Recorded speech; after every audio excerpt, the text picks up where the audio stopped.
Bé, bon dia. Ens han demanat que siguem puntuals, doncs fem-ho així. Bon dia a tothom, moltíssimes gràcies per ser aquí amb nosaltres. Donem la benvinguda al president Jordi Pujol, també donem-li la benvinguda al senyor Kukan, Vitaite Pan Kukan. Thank you very much. Thank you. Bé, m'han demanat, sisplau, l'ordre serà el següent. Jo faré una breu exposició sobre un marc històric que m'han demanat a Sobirania i Justícia. Després el president Jordi Pujol parlarà de la seva experiència eslovaca i el portarà al terreny de Catalunya. I finalment serà el senyor Kukan, que ens parlarà d'aquests 20 anys d'independència de la República d'Eslovàquia. Comencem, doncs, donant les gràcies a Sobirania i Justícia per aquesta tercera conferència que ja és un clàssic a la ciutat. Bé, fixem-nos per situar una mica el mar d'Eslovàquia, situem-lo primer en el mapa, que ens dona moltes pistes de què ha passat en el segle XVIII, XIX i XX. Seré molt breu, no us pensen que faré un recorregut ampli d'això. Si situem Eslovàquia en el mapa, ens adonem que tenim al nord Polònia, al sud tenim Hongria, a l'est tenim Ucraïna i a l'oest tenim Txèquia i Àustria. Bé, doncs Eslovàquia ha patit precisament, o ha disfrutat, segons com es miri, dels imperis, de tots aquests imperis que han anat passant entre el 18, el 19 i el 20. Per exemple, Eslovàquia és primer, està en el vell mig de l'Europa de l'Est i per tant pateix d'aquesta situació geoestratègica. Primer pertany en aquest sentit a Hongria, passa després a formar part de l'imperi austro-hongarès fins que la desfeta de l'imperi durant la Primera Guerra Mundial fa que, en aquest cas, els tractats de Versalles decideixin crear Txecoslovàquia.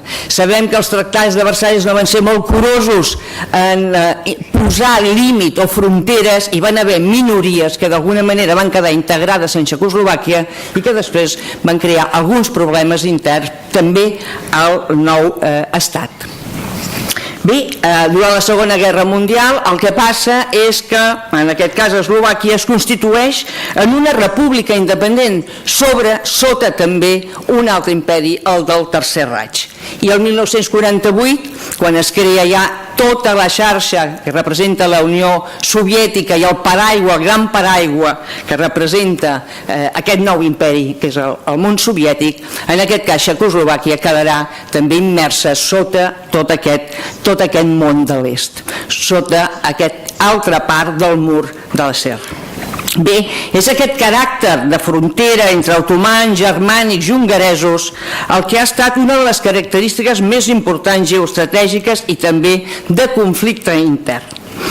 Bé, en aquest cas Catalunya ho té una mica més fàcil, tenim el mar, tenim França i tenim Castella. Amb vostès, Jordi Pujol, president, quan vulgui. Molt bé.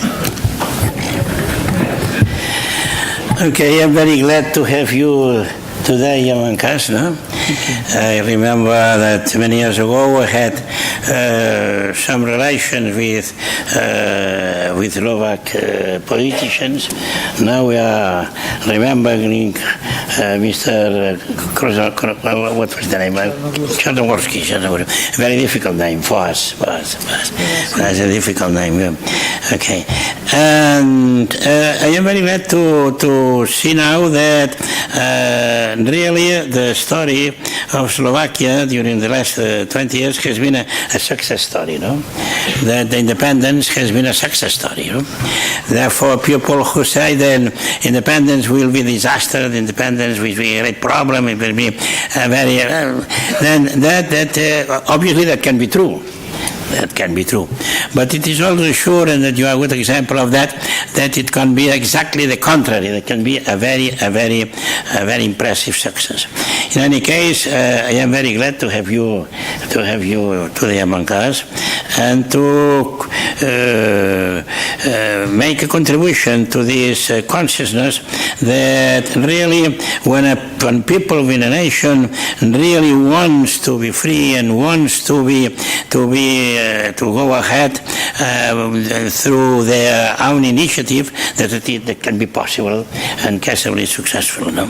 Okay, now I will speak Catalan because the translators will be obliged to walk if I speak English for the Catalan people, no? And they will be obliged to walk for you when I speak Catalan, you understand? Therefore, els traductors haureu de treballar de tota manera, no? De tota manera, tant si parlo català com si parlo castellà, no? I en canvi jo hauré de treballar menys si parlo català, no? Això ja ho veieu. I will speak Catalan, and in any case I will begin with ja veieu que l'anglès em surt fàcil, I will begin encara que la senyora que té 4 noms, com se diu? 4 noms té, 4 noms, vostè? Jo, Genovès. Ah, no, vostè no, vostè sí, jo en tinc un. La que té 4 noms és aquesta,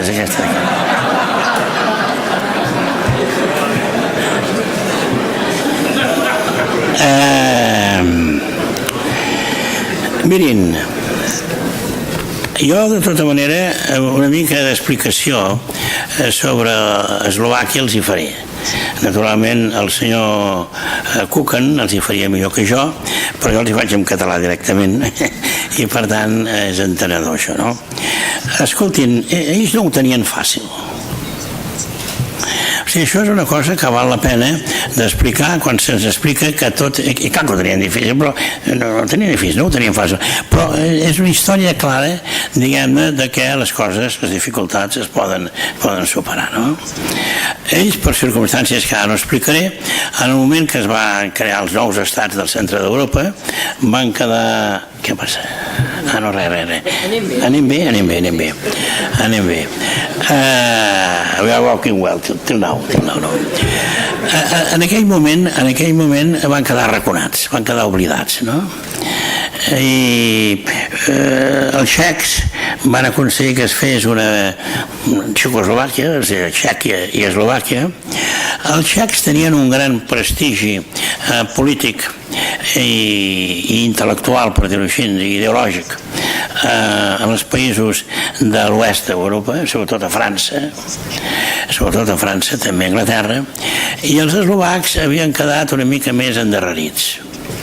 Tenien un moviment nacional potent que portava un capellà que deia Hlinka, i que tenia un segon, per cert, que també era capellà. Amb això ja veuen que Eslovàquia era un país d'arrel catòlica molt potent, no? O sigui, el número 1 era capellà i el número 2 també. Bé, però això, en el moment en què en el Tractat de Versalles el que en podríem dir certes idees més masòniques i així eren molt preponderants i que hi havia una gran voluntat de destruir l'imperi austro-hongarès, que era una mica la representació de l'Europa clàssica, diguem-ne, tradicional i catòlica. Bé, el cas és que van enxufar els txecs que estaven sota el domini austríac amb els eslovacs que estaven sota el domini hongarès. Hi havia l'imperi austro-hongarès, però els eslovacs estaven sota el domini hongarès i els txecs sota el domini austríac, no? O sigui, alemany, diguem-ne. Bé, i allò no va anar bé, perquè realment, doncs, ràpidament els txecs van agafar molta preponderància i els eslovacs van quedar molt arraconats. Aquesta va ser el que va passar. Bé, després, quan les coses a Europa van començar a anar malament i doncs hi va haver el conflicte, hi va haver doncs l'atac, l'annexió que l'Alemanya nazi va fer concretament de Txecoslovàquia, amb etapes, hi va haver 2 etapes, tot el problema dels Sudetes, Bohèmia, Moràvia, Eslovàquia, etc. Aleshores, ells, en un moment determinat, van aconseguir no ser absorbits i durant un temps van tenir un estat independent. Eslovàquia va tenir un estat independent, que naturalment tenien tot el dret a tenir-lo, però tenia un inconvenient, realment tenia un inconvenient, i és de que va ser un estat que responia a la voluntat dels eslovacs, però que va ser possible, diguem-ne, per la intervenció alemanya i, per tant, intervenció nazi, diguem-ne, concretament en els afers de l'Europa central, no? Bé, ells no formaven part d'aquest món, no? Però van tenir aquesta independència en aquell moment com a conseqüència de la desmembració de Txèquia. Ho dic perquè això després per ells va ser un problema que van haver de superar, no? Bé, durant el temps que va durar Txecoslovàquia, repeteixo, els txecs els van arraconar molt. Tingui present que els txecs, i consti que jo soc un admirador de Praga i soc un admirador de moltes de la història txeca, tot el que vostès vulguin, no? Però deixin-me dir que ells, precisament perquè han estat un país d'una gran potència intel·lectual, artística, política, que havien jugat un paper important també a l'època de l'imperi, etc., són gent amb un alt concepte d'ells mateixos, diguem-ho així, no? Diguem un alt concepte d'ells mateixos, no? I per tant tota la resta doncs els van menystenir una mica, no? I naturalment això va fer que els eslovacs doncs miressin d'anar reaccionant i finalment quan hi va haver la desmembració, que no la van poder els eslovacs però sí que la van poder els alemanys, i d'això una de les conseqüències va ser la creació d'un estat independent eslovac, doncs van tenir això, l'estat independent, no? Bé, final de la guerra els eslovacs van intentar, diguem-ne, també alliberar-se d'aquesta influència alemanya, però bueno, tampoc no els va sortir bé, i a l'acabar la guerra va semblar la cosa més natural del món que es reconstituís Txecoslovàquia. La cosa més natural va ser que es reconstituís Txecoslovàquia. If I tell something what is not exactly true, you can tell me, you can say that is not exactly so, no? I will. Okay. Bueno, o sigui que ja ho heu entès, Ja ho heu entès. No, o sigui, el meu anglès l'entén tothom, que té un avantatge molt gran, Bueno, okay, you will be aware of what I will say, no? Bé, aleshores, naturalment, es va reconstituir Txecoslovàquia comunista. Els eslovacs, que ja dic que eren un país, diguem-ne, de forta tradició catòlica i, diguem-ne, més conservadors que els txecs, un país menys industrial, evidentment, vull dir, van ser especialment reacis, diguem-ne, a la dictadura comunista. Van intentar els txecs i els comunistes, el comunisme en general, els russos, trencar aquesta manera de ser eslovaca, forçant una certa industrialització, diguem-ne, de tipus molt proletari en algunes àrees d'Eslovàquia, no? Bé, però amb tot això vam arribar al final de la guerra i llavors al final de la guerra va anar passant els anys fins que hi va haver la crisi. Primer va haver la crisi de Praga, com sabeu, i els fets de Praga, i després hi va haver al final ja va haver la caiguda del mur i l'ensorrada de tot el món comunista. El món comunista va provocar una sèrie d'independències, o va facilitar una sèrie. La caiguda del món comunista soviètic, a més, va facilitar una sèrie d'independències. Estònia, Letònia, Lituània, per exemple. Aquests tres són tres casos molt clars. En altres indrets, hi ha la banda, diguem-ne, ja més asiàtica o més... Doncs van passar. Però centrant-nos en aquests, això, evidentment, ho va desencadenar, ho va ajudar. Cas, concretament, Hongria, doncs, no hi va haver problema, Hongria, doncs, va ser Hongria, com ja era, Polònia va ser Polònia, com ja era, però què s'ha de fer amb Txecoslovàquia? I aleshores va reaparèixer el moviment nacional eslovac. Els txecs d'entrada, jo recordo que en aquesta època que jo això ho vivia de prop i coneixia alguns d'aquells dirigents, no? El Havel, el Klaus, els dirigents polítics txecs, fonamentalment. L'eslovac que coneixia més era el Zaborski, no? Que va ser president del govern autònom. Primer hi va haver un govern autònom eslovac i un govern autònom txec, no? El Zaborski, que era i és, perquè encara es viu, doncs un polític, demòcrata cristià, demòcrata tota la vida, oponent del comunisme i en aquell moment president del govern, diguem-ne, regional eslovac. Llavors vaig poder-ho viure tot allò. Em va semblar que en un primer moment els txecs, o molts txecs, van creure que es podia restablir fàcilment i amb tota naturalitat l'antiga Txecoslovàquia, no? Jo d'això, amb qui ho havia comentat, era una persona de la qual vaig tenir molt alta consideració i que a més parlava dels eslovacs amb molt de respecte, em refereixo a Havel, no?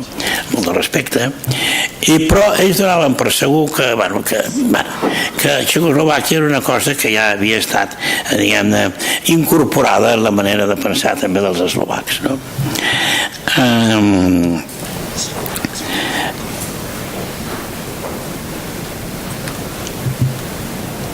Recordo, un dels polítics que en aquella època vaig conèixer va ser el Dubček. El Dubček era un comunista eslovac, però txecoslovac, és a dir, molt partidari que hi hagués Txecoslovàquia, no? El Dubček, a més, era un personatge interessant perquè era un comunista reformista i que va patir les conseqüències de la repressió que es va fer quan el cop de Praga, no? Era un home que durant bastant de temps es va guanyar la vida, havia sigut un funcionari important del Partit Comunista Txecoslovac, es va guanyar fent d'escombriaire, vull dir, va ser un home reprimit, no? Quan va venir el canvi, diguem-ne, d'obertura i la caiguda del mur i amb els canvis a la Unió Soviètica, doncs va reaparèixer, va ser president, i recordo que un dia jo parlant amb ell li vaig dir, però escolti una cosa, vostè és eslovac? Diu, sí, jo soc eslovac. Escolti, no vol dir que tindria tot el sentit que Eslovàquia fos... De cap manera, escolti, això no. A més, hi va sortir, consta que jo tinc un bon concepte de Dubček en molts aspectes, perquè és un home que va ser honest amb ell mateix. El que passa que dintre de ser honest amb ell mateix hi havia, diguem-ne, ser txecoslovac, no? I escolti, de cap manera, per què? I em va dir el mateix, escolti, és que són molt reaccionaris els eslovacs. El qual és ben curiós, és que els reaccionaris també tenen dret a ser independents, també tenen dret a ser independents. Sí, però no, això seria un dret de cap manera. Bueno, el Dubček va desaparèixer, però hi ha una altra anècdota que és interessant, no? Aleshores, un dia el Havel va a Bratislava. El Havel simpatitza amb els eslovacs, almenys és d'una actitud positiva, no? Ara és txecoslovac també, és a dir, partidari de Txecoslovàquia, encara que és dels que més aviat va entendre que allò no era possible, però en aquell moment encara així, i això m'ho explicava no el Havel, però gent de l'entorn del Havel, no? Van anar a Bratislava un dia, diguem, bueno, s'ha acabat tot això del comunisme, ara farem una cosa nova i tal, molt bé. I van anar molt convençuts de que els eslovacs també volien Txecoslovàquia, no? I aleshores, això ho explicava no el mateix Havel, tot i que amb el Havel havia tingut algunes converses, va estar al Palau de la Generalitat, etc. Però deia, nosaltres vam arribar a pensar en això i per tant, amb un discurs que es va fer en una gran plaça amb molta gent, no sé si el mateix Havel, em sembla que sí, o en tot cas, que en aquell moment parlava amb representació de la delegació del govern, va permetre un atac contra Monsenyor Tiso, que havia sigut el president del govern, havia sigut el dirigent, el cap del moviment nacionalista eslovac abans de la guerra, que quan es va constituir l'Estat Eslovàquia va ser el president de l'Estat i que després de la guerra el van acusar de col·laboracionista, el van jutjar i el van, no recordo si el van afusellar o el van penjar, no ho sé, però el van matar. senzillament, no? I aleshores em deia, nosaltres teníem la sensació que després de tota l'experiència de tot això, doncs això estava sobrat i per tant algú es va llançar a fer una crítica dura contra Monsenyor Tiso i la resposta del poble va ser realment una gran bronca i de seguida van notar que no, la vella reivindicació no s'havia mort. I no solament no s'havia mort, sinó que hem quedat sorpresos de la potència d'aquesta reivindicació. Bé, I hope that I have not said something not dramatically wrong. No, people not only booed, but they started throwing eggs at Havel. O sigui que ho he dit bé. Anem bé. Què passa? Tenim poquet temps, president. Només li comento, tenim poquet temps. No, però escolta una cosa, això ho heu de preveure abans de convidar-me.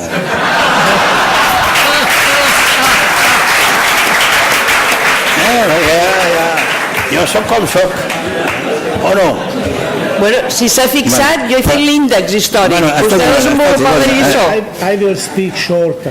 You will speak shorter. You can parlar menys.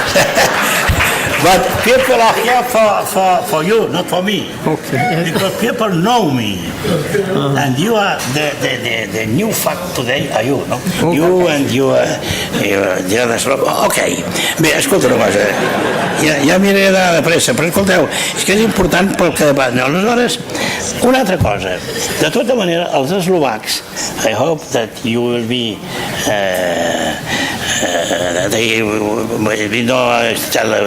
something what is not true. Els eslovacs, d'entrada, no es van atrevir a demanar la independència. Jo parlant amb el Genovès em deia, escolti, Pujol, perquè ells consideraven que jo, president de la Generalitat de Catalunya, d'una autonomia catalana i tal, que teníem aleshores molt de prestigi a Europa, molt, també allò de l'Assemblea de les Regions d'Europa i totes aquelles coses. Escolti, vostè què faria? Escolti, jo no ho sé què podria fer. Però vostès, com a mi, això de la independència ho veig molt difícil, deia el Genovès. Però en fi, hauríem de fer alguna cosa, escolti, no ho sé, escolti, home, i vostè podria demanar potser una confederació o tal. En tot cas, vostès evidentment haurien de renegociar el pacte que en teoria hi havia entre Txèquia i Eslovàquia i que els txecs no havien respectat mai, no? Però haurien de renegociar això, no? Bueno, sí, ja ho veurem. Bé, escolti, vam quedar així, no? Vaja, vam quedar de cap manera, com podem veure. Però va quedar en mans d'ells, no? Però hi ha una altra cosa lligada amb això del Genovès. De tota manera, jo vull dir que vostès han d'aprofitar la circumstància, perquè si no ho fan ara, el que millor que puguin aconseguir, o l'aconsegueixen ara o no l'aconseguiran. Quan la situació es cristal·litzi, vostès ja no ho aconseguiran. I així diguem-ne que vàrem quedar. Després vaig veure però fixin-se que a la campanya, no sé, electoral, a la proposta que van fer els partits eslovacs, almenys molt majoritàriament no hi havia la independència. Jo que sé, volem la independència, no hi era.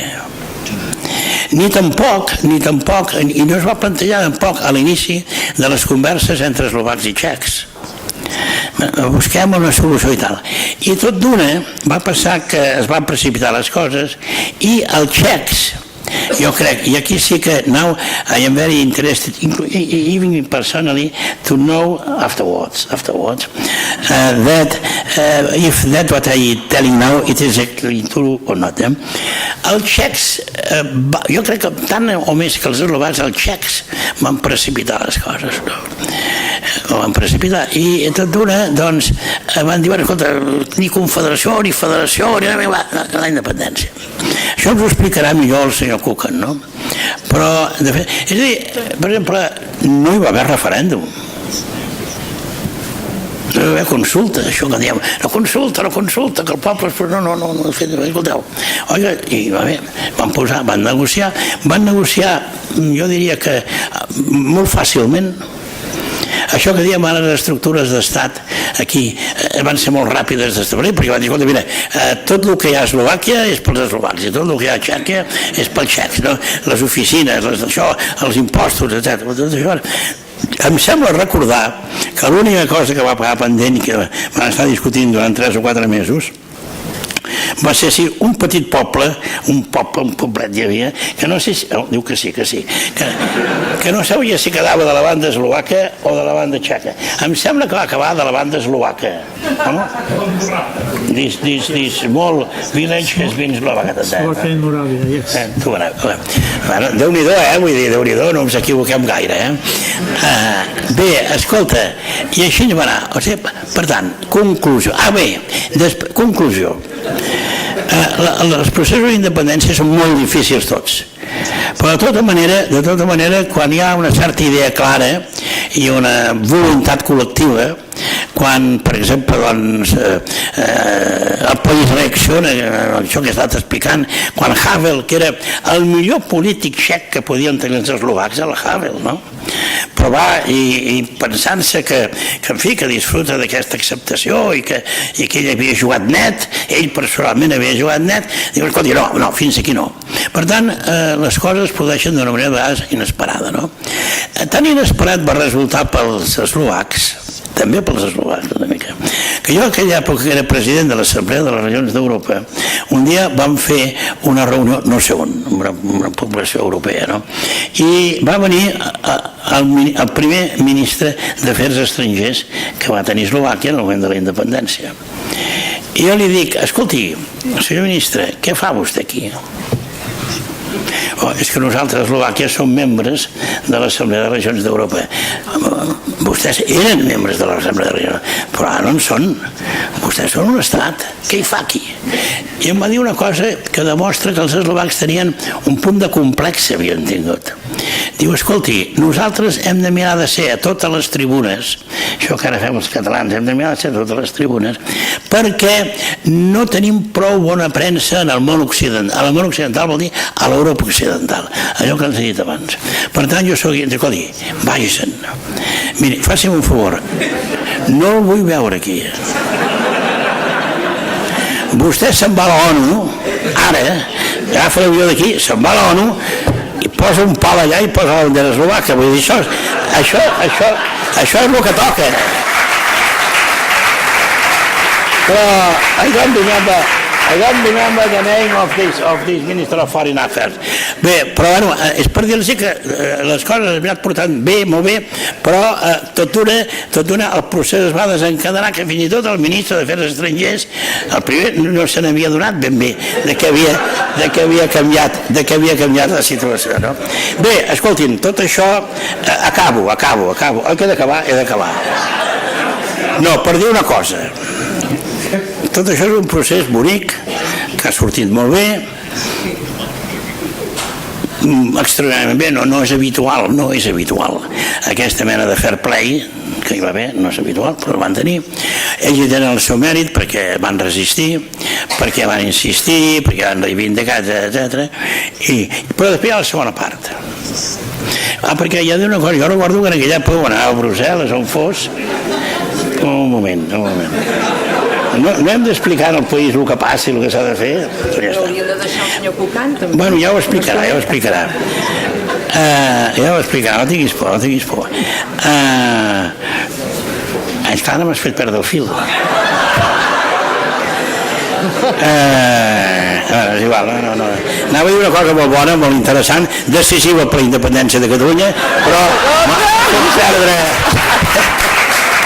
m'ha fet perdre... Bueno, no, escolta, el que vull dir per acabar, això que deien, això no tirareu endavant, sou massa petits, etc. I Eslovàquia ha estat un èxit, no solament polític, no solament identitari, sinó també econòmic. Jo de tant anava a Wolfsburg. Què vol dir Wolfsburg? Vol dir Volkswagen. I Volkswagen què vol dir per nosaltres? Vol dir la SEAT. I jo anava a Wolfsburg a vigilar que, diguem, la bona relació que teníem i que tenim amb Volkswagen no es desviés cap a altres llocs. Es podia desviar, per exemple, cap a Bohèmia, perquè la relació de Volkswagen amb Skoda sempre ha estat molt positiva. Però es podia desviar, i s'ha desviat en part, cap a Bratislava. I a mi en Piech, que és el president Enric, perquè és molt difícil aquest, però bueno, em deia, m'amenaçava, quan em volia treure alguna cosa m'amenaçava amb Bratislava, no? Em deia, escolta, mira que aquests de Bratislava ho fan molt bé. I ho fan molt bé. I ho fa molt bé, no només en la relació amb Volkswagen. Ei, la veritat és que nosaltres, i en tenim la prova, ens vam defensar bé i per tant seguim tenint aquí una empresa molt extraordinàriament positiva i que ajuda molt el país endavant. Però Bratislava la posaven a Wolfsburg, o sigui, en el cor de l'Alemanya industrial, científica i de primera fila, la posaven com un exemple d'èxit. Bé, per tant, escoltin, ara això era el pròleg. Molt bé. Doncs ara... Però ho deixarem aquí. Molt bé, gràcies, president. No tinguis tanta pressa, ja ho plego. Ja plego. Ho deixarem aquí perquè ara ve la part. Però jo volia dir-vos simplement, explicar-vos com aquest país no ho va tenir fàcil. Jo diria que va tenir una mica de sort de la manera de ser dels txecs, molt particular i molt estranya, que els van obrir la porta més fàcilment, no? Però de tota manera van ser ells, durant molts anys van viure, en qual tothom deia els eslovacs no faran res, els eslovacs no aniran enlloc, això no, Europa no ho vol, ja tenim prou problemes, ja tenim un mal de caps, escolta, això de Txecoslovàquia, molt bé, deixeu-ho. I la seva tenacitat i la seva bona manera de fer ha fet que les coses anessin bé. Okay, I hope that the translation was good. Excellent. I hope that I have not said things which are absolutely wrong. I hope no. Em diu que ho he dit bé. You are very kind. No. You are very kind. You are very wise. Okay, thank you very much.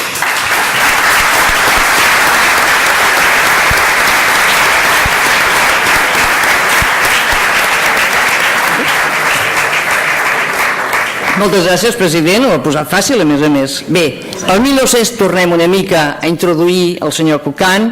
El 1993 Txecoslovàquia es dissol democràticament, pacíficament. Alguns han dit que es van dissoldre perquè no tenien res a compartir. No sé, després el senyor Kukan ens dirà si això és així o no és així. El fet és que Eduard Kukan ens pot parlar de moltes coses, no només del seu país, sinó també de la Unió Europea, ja que a la taula anterior es posava molts elements que ell pot després verificar. Eduard Kukan és eurodiputat del grup popular, cristiano-demòcrata, i vicepresident dels demòcrates cristians eslovacs. És responsable en cap de la delegació del Parlament Europeu per les relacions del sud-est europeu, és a dir, per les relacions amb Albània, Bòsnia, Hercegovina, Sèrbia, Montenegro i Kosovo. Al juny, per exemple, va ser l'observador en cap de les eleccions al Parlament d'Albània. És un element molt important que després, si tenim temps de debat, podem parlar amb ell sobre aquesta història. La seva llarga trajectòria política està lligada als Afers Exteriors, va ser ambaixador ja durant Txecoslovàquia, ambaixador a Etiòpia, també ha estat ja amb l'Eslovàquia independent per 2 vegades ministre d'Assumptes Exteriors, ha estat també representant de Txecoslovàquia davant les Nacions Unides quan es va produir precisament el divorci de vellut, i és una de les grans persones i un dels elements, un dels personatges més importants que hi ha hagut en l'admissió d'Eslovàquia a la Unió Europea. Ha treballat a fons quan el 2004 finalment Eslovàquia participa de ple dret a la Unió Europea. És doctor honoris causa per diverses universitats. El 1994 va venir a Barcelona precisament per inaugurar el Consolat General Honorari i amb el president Pujol ja es coneixien, ara feia temps que no. És un gran viatger i entre les llengües que parla enraona el suahili. Benvingut, moltíssimes gràcies. És el seu torn.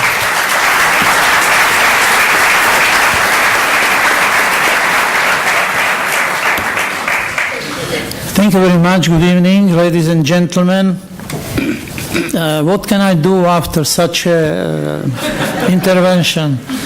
I am going to put aside my carefully prepared lecture, scientific lecture, and I also want to say that I share the frustration of the moderator. So I think I better say a few remarks, personal remarks on the issues which we are discussing here tonight. First of all, I would start with a personal remark. I was in Barcelona 19 years ago, in 1994. I was for a short time Minister of Foreign Affairs of my country, Slovakia.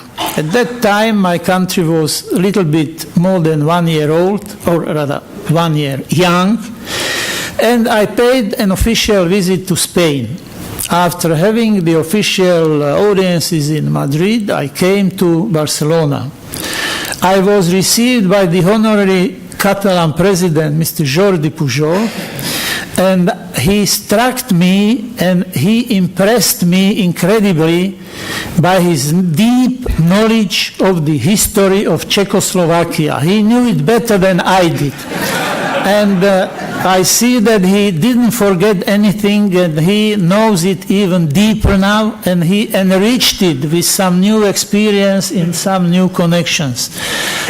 Seriously, he didn't say anything wrong. I'm amazed. I don't have to speak, he explained.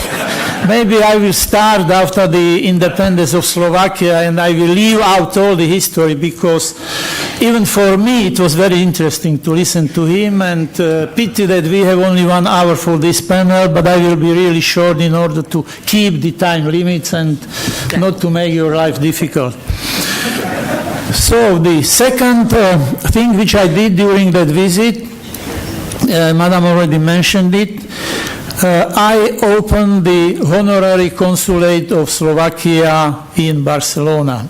Slovakia was building its diplomatic representation abroad. It was one of the things which we had to do as an independent state. And I had the honor to install to the position of the honorary consul the most distinguished representative of the entrepreneurs in Barcelona, Mr.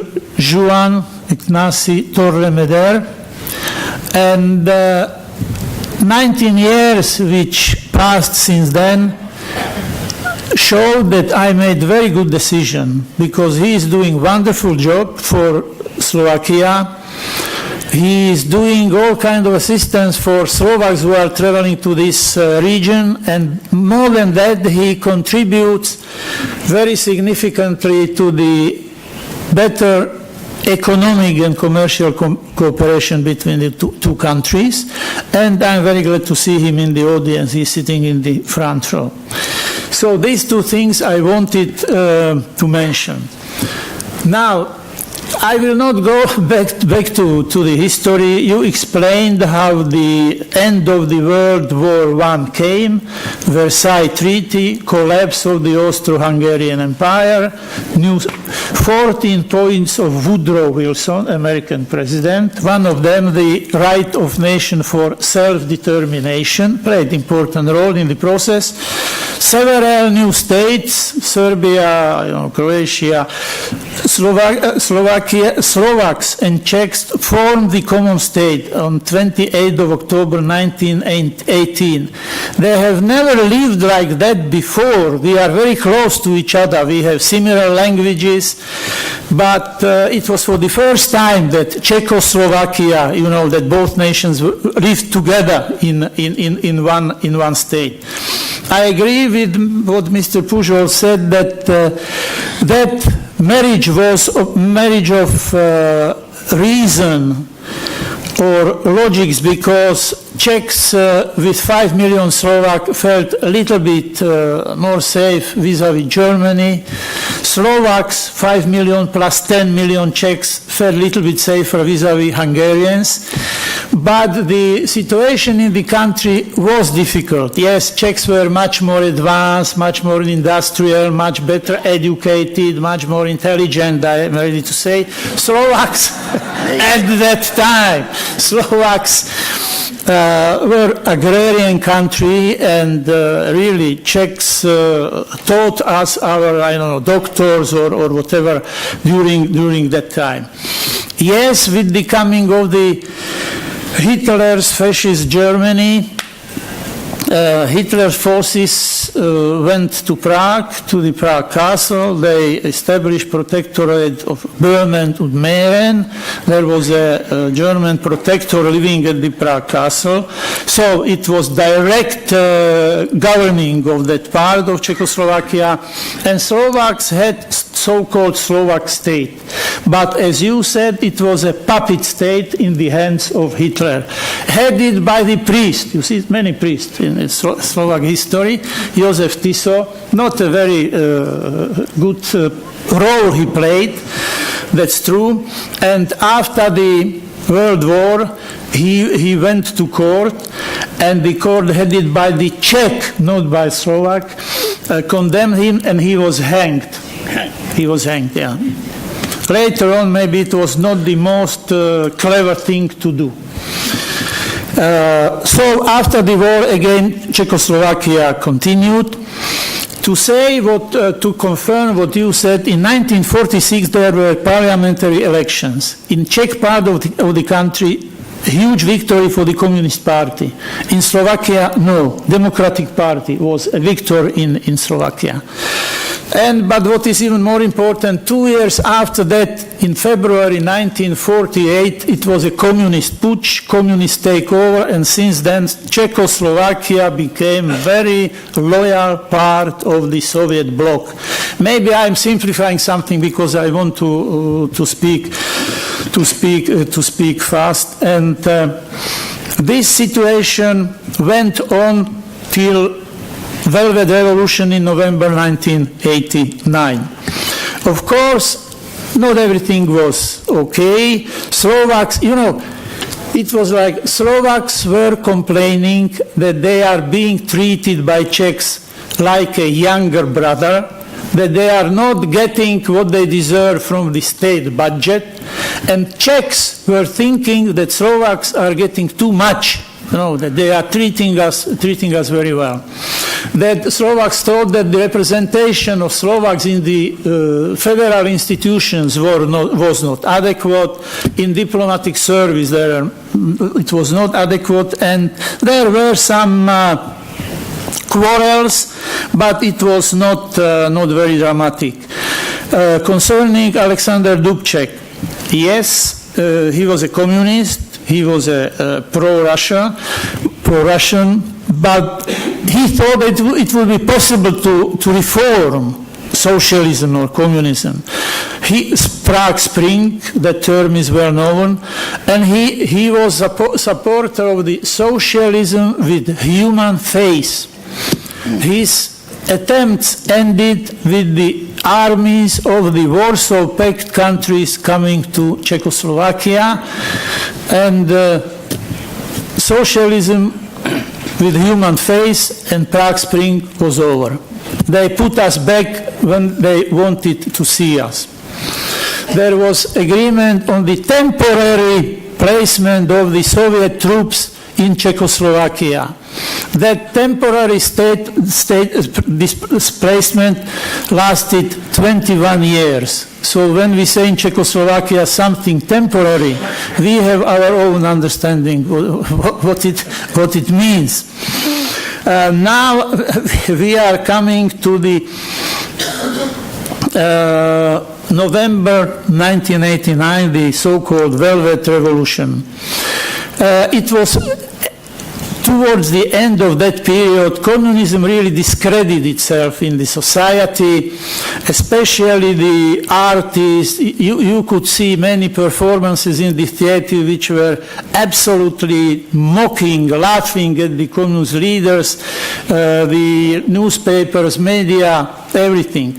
But the revolution started with the students. They were demonstrating on the 17th of November, which was International Students' Day, and police beat them brutally, and it started, the actors went on strikes, the theaters were closed, and it went all over the country, and to a very big surprise, communism didn't put any serious resistance. It collapsed like a house of cards.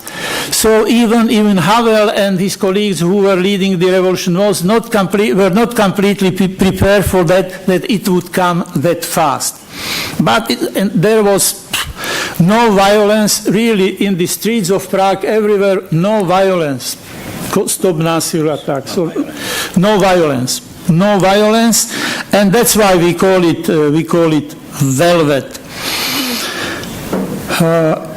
So Václav Havel became the president of the Republic, of the Czechoslovak Republic. New situation was created in the country: freedom of media, freedom of speech, democratic principles were recognized and created completely new situation for the people. And in this new situation also the question about the coexistence of Czechs and Slovak in the same state started to be discussed. And as those discussions, many rounds of talks, it became more and more clear there would be no agreement. Mr. Pujol is right, there was no referendum. Our colleagues from academic circles, the professor could say that such a division of the country is not legal, because it's true that citizens of the country, for such an important issue, whether they would like to be independent or whether they would like to continue in one state, they should be asked. I think they should be given the possibility to speak. That was not the case. After the elections in June 1992, the leaders of the two strongest political parties which came out of those elections in Czech Republic and Slovakia, they negotiated what's going to happen with the country. And during those elections, people were voting without knowing that that is a vote, whether independence or not. All kinds of forms, confederation, federal state were explored, because at the beginning it seemed that we want to continue. Frankly, at that time I was the last ambassador of Czechoslovakia in the United Nations. President Havel sent me there, and we were discussing it a lot in New York, with Czechs and Slovaks living there. I thought, and I expressed it publicly, I thought that it would be better to go as one state. But, well, we have to change our minds when the history or development shows that we were wrong.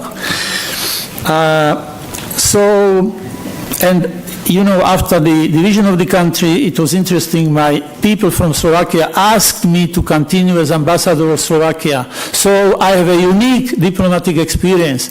I represented two different countries. It's nice. So what was agreed because those two political leaders divided Czechoslovakia. I know I'm simplifying it. You, in a very impeccable, legalistic definition, you can present it differently, but I will speak very simple language. National Assembly of Czechoslovakia, Parliament, in November, passed the constitutional law on the dissolution of the Czech and Slovak Federation. That was the legal basis upon which dissolution of the country happened. It's interesting what you said, because not many people think so. I do think so, that Czechs were waiting for that. They are much smarter than we are, but they are better salesmen, you know. They kept it for themselves. They pretended they are trying to save Czechoslovakia, but they were preparing all the necessary organizational structures, institutions, and everything. And people of Slovakia were shouting, enough of Prague, enough of Havel, we want our independent state. Emotions, nothing concrete. So on the 1st of January, we had a divorce of Czechoslovakia. And professors were speaking a lot about the recognition of the new countries. It was well prepared. Both of us informed foreign ambassadors that on the 1st of January there will be 2 new independent states, and we asked for their recognition. On the first day, you are right, in the first 24 hours, Slovakia was recognized by 85 states. The ambassador brought the note verbal saying that congratulations to the independence of your country. We do recognize you, and we express our wish to establish diplomatic relations with you. So that was really not a problem. It was well prepared. Even in the Federal Ministry of Foreign Affairs, they took some 25 Slovaks half a year before the independence to send them to Czechoslovak embassies, because we knew that when we shall have our own embassies, we will not have enough diplomats, because we are underrepresented in the federal diplomatic service. So that was really well prepared, and everything went really smoothly. We divided everything in the ratio 2/3 to 1/3. Czechs are 10 million, we are 5 million. Czech territory is twice as big as Slovakia. In some cases it brought very funny situations, but you are right, the decision was that in New York we had 3 properties. We had residence of the ambassador, office, and country house. So 2 of them went to Czech Republic, 1 of them went to Slovakia. And because as ambassador I stayed in the residence, fantastic residence next to the Central Park, I told my people in Bratislava, let them have the office and country house, but let's keep the residence. That's what happened. So it means that I got everything, the residence and everything which was in it. You know, all the beautiful glasses, you know, chinaware, but all the bottles were in the other building, you know. So, but it's not a big problem, you know. There could be much bigger problem. If this would be only problem, we could easily survive. What was most difficult was to divide the pieces of arts, you know, paintings, because that's really very difficult. Okay, on 19th of January, I was surprised, Mr. Professor, when you said that first 1 or 2 days you are adopted to the United Nations. It doesn't work like that, you know. It's necessary to convene this meeting of the Security Council. A lot of organizational things. It took us 19 days, and I was living in vacuum because I was not anybody. Czechoslovakia didn't exist. Slovakia was not adopted member of the United Nations. I told my diplomat, please don't make any traffic problems, because they will arrest you and I will have no possibility to defend you. So on 19th of January, the flags of both states were hosted, and it was a little bit difficult to say that because Czechoslovakia was among 51 fathers which established United Nations. Now whether Czech Republic and Slovakia will be included into that number, but we managed. We had excellent lawyer there. Now he is the president of the International Court of Justice. So that was a good start. That was really a good start. Now again, I'm commenting what you said. Slovakia had it much more difficult in the beginning. Czechs had Václav Havel. Everybody knew him, idolized him. He was not very popular in Slovakia. It happens sometimes to the politicians because he was a man of peace. And in Slovakia, we had the industry which produced arms, tanks, all this kind of heavy industry, and those factories were all closed. People lost their job. So they are not living only with the ideals that we want peace, and so they need jobs, they need these things, and it took several years in order to reorient that kind of industrial thing. So for some time, Havel was not very popular in Slovakia, but he was known all over the world. And Dubček, he was killed in a car accident at that time.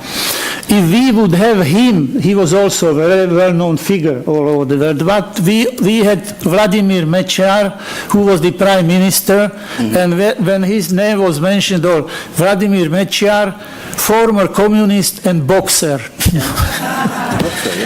Yeah. Compared to Havel, great philosopher, dissident, fighter against communism, we had a communist and a boxer. No comparison. So, and it was like that. The first 4 years for Slovakia with Mr. Mečiar as Prime Minister was really very difficult. Our friends from Czech Republic, Poland, Hungary, they became members of NATO in Madrid, in NATO summit in Madrid, 1997. Slovakia was not even mentioned in this statement, and that's the worst thing. When they praise you, it's good. When they criticize you, it's okay. But when they ignore you, it is the worst thing, and that's what happened to us. One important American lady of the Czech origin, with the name Madeleine Albright, called us, Slovakia is the black hole of Europe. And I didn't take it as a compliment, of course. So, and she was right. The situation, he was very authoritarian prime minister. The right of national minorities, especially Hungarians, were really very bad. It was a deficit of democracy, to put it in a very mild diplomatic way. So, in the 4 years after in the elections in 19, I was member of the parliament those 4 years, and it was very difficult, believe me, very difficult.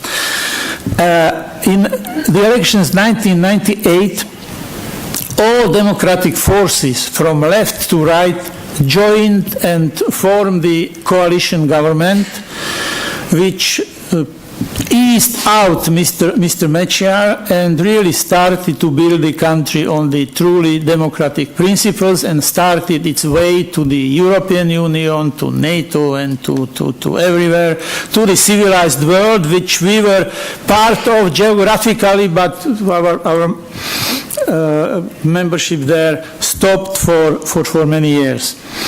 And we really did well. Everybody in the world was happy that former communist and boxer is out, and we enjoyed a lot of good feeling and a lot of good political will to help us in order to level up those 4 years which we really lost, and we really managed. We established good relations with the Czechs. It's one of the, I would say, lessons. If you are going to separate your partner, if he's not living in your family, he's a neighbor, you cannot change that. And it's good to have good relations with the neighbor rather than to quarrel or to have some problems with him. If I would characterize the relations between Czech Republic and Slovakia now, they are the best one you can ever imagine, even better.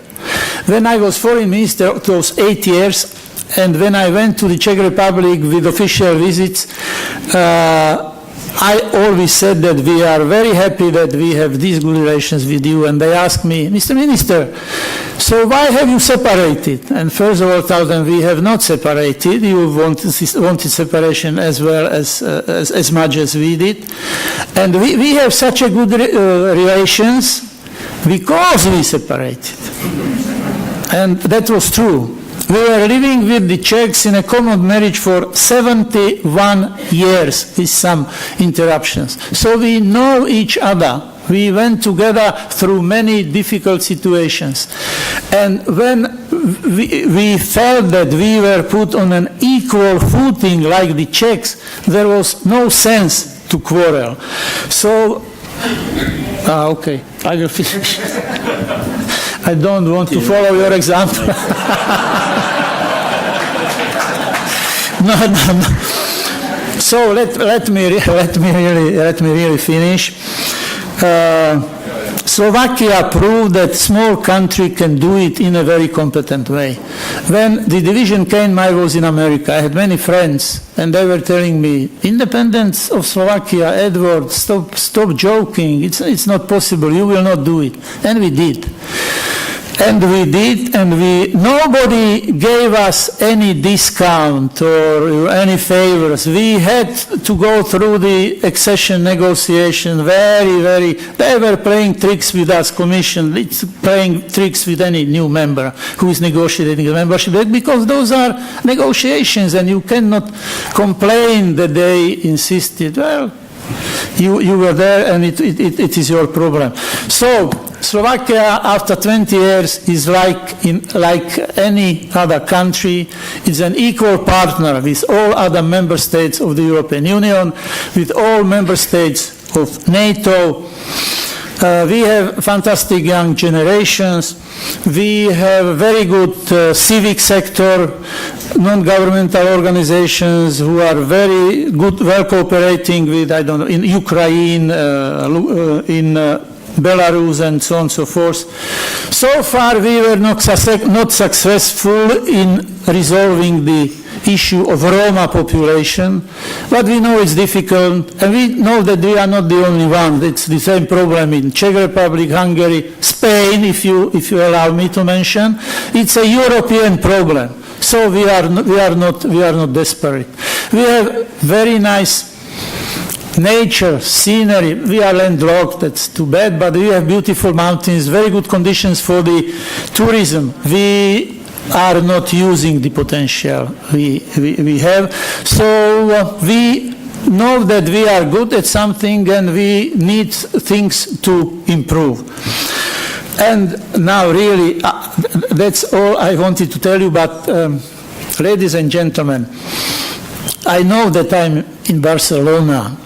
I know that I'm in Catalonia. I know that I'm participating in the conference building a new state.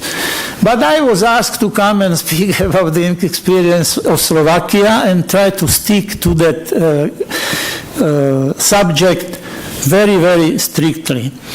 But I'm following the development in this part of Spain, and I will tell you last story and then I will finish. When I was Minister of Foreign Affairs, Slovakia has excellent relations with the Balkan countries. I think in the European Union we have the expertise about that situation. I visited Montenegro. Montenegro is a very small country, less than 1 million inhabitants. They were living with Serbs in a common state union, which was fathered by Javier Solana, very well known to you. And it was agreed because after one Yugoslavia, you had Croatia, Serbia, Montenegro, Bosnia and Herzegovina, Macedonia. So European leaders said that there are too many new states, that the situation is too fragmented, and they tried to stop that process.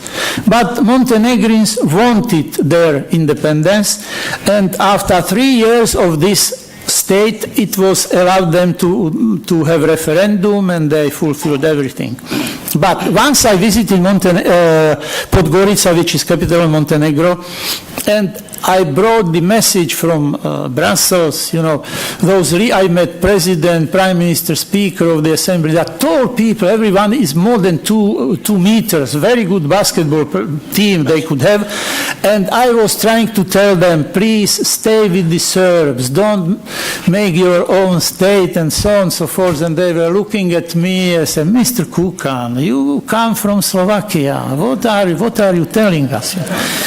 And next visit was to Prague, and I was received by President Havel. We had a nice conversation, we knew each other, and he asked me what I'm doing, and I told him about my visit to Montenegro, trying to say that, we should do everything to stop the separation and so on and so forth. And he was listening to me, he was a great man, philosopher, visionary. And when I finished, he told me, he was very nervous, he was smoking, Mr. Minister, I appreciate what you are doing.